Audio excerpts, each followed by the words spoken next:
Okay, I've gone ahead and I've cut out 2 pieces for my sides, and I've cut them out 3.5 inches wide and 22 inches long. And then I have taken my pattern piece and I've placed it over some fleece, and I've cut out 2 soles. Fold the side sections in half and sew along this seam like that. Fold the sole in half and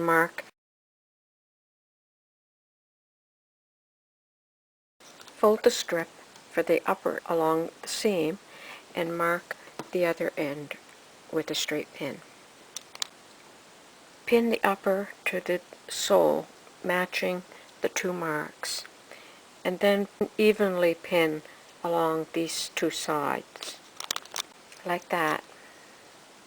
Sew a very narrow seam, such as this, all the way around, connecting the upper to the sole. Here's how the slipper will look at this stage. You can either turn the slipper with the seam on the inside or leave the seam on the outside. Fold the slipper in half and mark about 1 inch past the fold toward the front.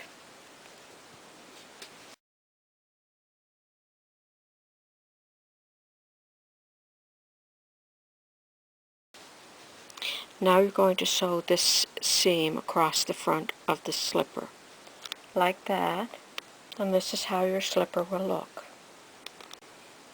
Place your hand inside the slipper and just spread your fingers to center this seam.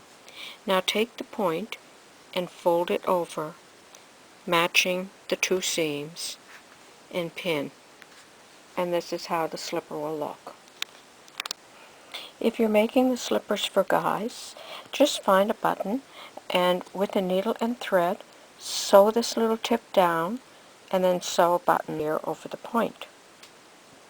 For women, cut a strip of polar fleece, wind it around your hand like that.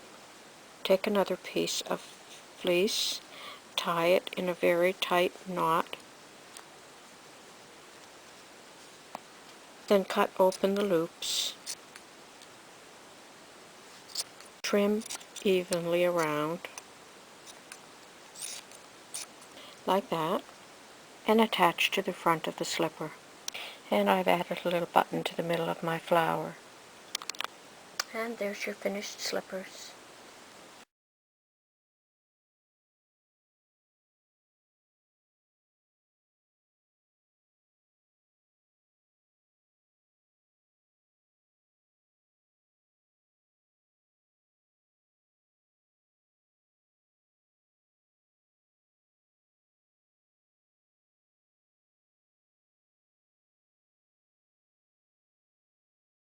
If you have already subscribed to my channel, hover over that little check mark, and over here you will see email me for each new upload, and make sure you click on this.